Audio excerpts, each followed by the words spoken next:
conhecimento praticado transforma qualquer pessoa comum em uma mente extraordinária. E essa mente extraordinária consegue alcançar qualquer resultado extraordinário. Não cobre da terra santa aquilo que você não semeou nela. A vida é a lei da semeadura. Se não plantou, não cultivou, não reclame do seu resultado. Se plantou, cultivou, mas abandonou o cultivo ou abandonou o plantio, não reclame do seu resultado. Você só vai colher daquilo que você plantou e cultivou. Estudo em venda, tudo é venda o tempo todo. E aí um dia eu fui para a escola pública, né? E eu era o ralé da escola que eu estudava. Aí chego lá na escola, os garotos começam a falar que carne era gostoso. E eu não tinha comido carne até 7 anos de idade. Eu, de fato, nasci no caos do caos da miséria. A gente comia o básico do básico só para forrar estômago mesmo, para não ficar com fome. Aí eu entro na rodinha dos amigos de escola e falo, o que é carne? Aí eles riram de mim. Foi a primeira vez que riram de mim na minha vida. Aquilo foi muito marcante para mim, né? Aí eu guardei aquilo, fui para casa e cheguei lá, minha líder deitada, minha mãe, que eu chamo minha líder, cabeça toda enfaixada. Eu falei, mãe, o que é carne? Ela também deu uma risada. Eu falei, por que a senhora tá rindo? Ela falou, meu filho, esquece isso. Eu falei, não, mãe, não vou esquecer não. Os meninos riram de mim lá na escola. Eu não vou esquecer. Ela falou, deixa eu te contar. Carne é isso. Mas não é pra gente não, meu filho. Isso aí é pra outra classe, esquece isso. Eu falei, não, mãe, não vou esquecer. Como é que eu faço? O que eu tenho que fazer pra comer carne todo dia? Ela vira pra mim e falou, bom, pra comer carne todo dia você tem que ter dinheiro. Pra ter dinheiro você tem que trabalhar. Só que você tem 7 anos de idade, ninguém vai te empregar. Eu falei, peraí, mãe. Então a senhora tá me falando que se eu começar a trabalhar e eu chegar no dinheiro, eu posso fazer o que eu quiser com o dinheiro, inclusive comprar carne. Ela falou, filho, mas não é tão simples assim não. Eu falei, não, mãe, tá tranquilo. Eu vou trabalhar.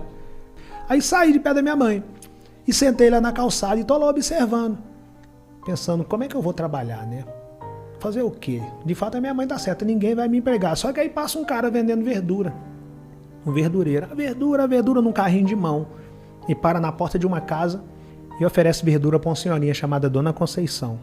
Aí, pela primeira vez na minha vida, eu vi aquela cena clássica, a mercadoria passando para um lado e o dinheiro passando para o outro. Quando eu vi aquele cara pegando o dinheiro, eu falei, opa, esse cara tem dinheiro. Esse cara pode comprar carne. Eu já tinha um lugar que eu queria chegar, comprar carne. Eu nem sabia que aquilo poderia ser propósito, que aquilo poderia ser um projeto, não sabia. Eu só sabia que eu queria comer carne. Falei, eu quero perguntar a esse cara como que ele chegou nessa verdura.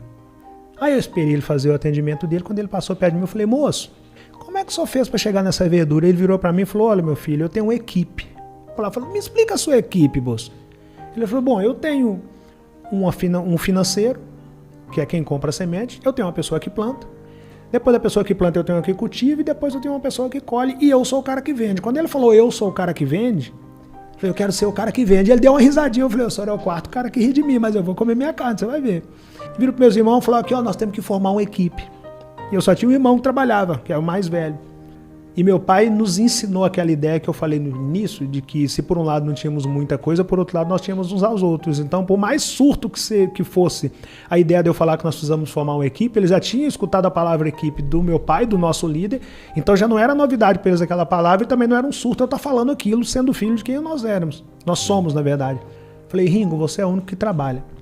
Você compra semente, você vai ser meu financeiro. Você, Cláudio, vai plantar. Você, Dila, vai cultivar. Você, Romenigo, vai colher. E eu vou ser o cara que vende. Aí plantamos uma horta. Aí no outro dia amanheceu, eu fui lá, cadê o alface? Falei, pô, não entendendo. O cara falou que era só plantar. E voltei no outro dia, cadê o alface? Voltei no outro, cadê uma semana depois, cadê o alface? Essa parte meu pai não me contou. Nem o cara da verdura me contou. Não nasce alface da noite pro dia. Existe um negócio chamado percurso natural das coisas acontecer. E aí você tem que ser paciente com o processo. Eu comecei a regrar todo dia e esperar. E ali eu não sabia, mas eu começava a desenvolver o controle emocional de esperar o tempo necessário para que as coisas naturalmente acontecessem, desde que eu não tivesse abandonado o que eu tinha plantado e não tivesse deixado de cultivar aquilo que eu tinha plantado, para que eu pudesse colher quando aquilo crescesse de maneira saudável. Logo depois que o alface cresceu e eu comecei a vender, eu vendi tudo no primeiro dia. E no primeiro dia que eu vendi tudo, eu parei numa casa de carne. Falei com a minha mãe que eu tinha comprado carne, ela falou, cara, você conseguiu alcançar o objetivo. Aí eu fui pra escola no outro dia, felizão, falei, agora eu quero contar pra quem falou quem riu de mim.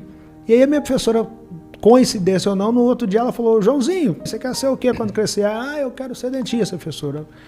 Paulo, e você? Ah, eu quero ser advogado. Sandra, e você? Ah, eu quero ser médica. E a galera me chamava de Tuca. Tuca, e você? Eu falei, eu quero ser vendedor. A professora riu.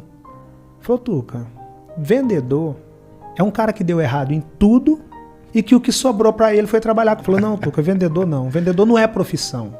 Vendedor é um cara que deu errado e que aí foi trabalhar com venda. Vendedor é um frustrado que foi trabalhar com venda. Aí eu, professora, vendedor é o cara que come carne. Se ele é um frustrado, eu não sei, mas eu quero comer minha carne. Mal sabia eu que eu estava me apaixonando pela profissão das profissões. Absolutamente tudo é venda. Cheguei lá e falei, pô, cadê meu alface? Não entendi, acabou o alface. E quando acabou o alface, eu percebi que eu não poderia deixar meus clientes na mão. Comecei a comprar alface do cara que eu perguntei no primeiro dia, para que eu pudesse atender meus clientes. Só que enquanto eu estava atendendo meus clientes, eu vi um cara engraxando sapato, eu vi um outro menino vendendo sacolé, eu comecei a vender sacolé, eu vi um outro vendendo coxa, eu vi um outro cara vendendo panela, eu falei, cara, tudo é venda. O tempo todo tem alguém procurando alguma coisa para comprar. E aí eu voltei para casa e comecei a olhar, tinha um pé de abacate, um pé de manga, um pé de mamão, eu falei, peraí, cara, por que eu não tô vendendo abacate? Por que eu não tô vendendo manga? Por que eu não tô vendendo mamão? Aí eu comecei a ver venda em tudo. Aí eu desenvolvi a seguinte mentalidade, eu, filho da dificuldade, a dificuldade me apresenta como única alternativa a superação e a superação me apresenta a venda salva a minha vida. A partir do momento que essa ficha cai para você, a vida automaticamente lhe apresenta a superação. E quando a vida lhe apresenta a superação te apresenta várias outras coisas. No meu caso, a superação me apresentou a venda e a venda salvou a minha vida. Dali para lá eu falei, cara, é o que eu quero fazer na vida. E comecei a vender.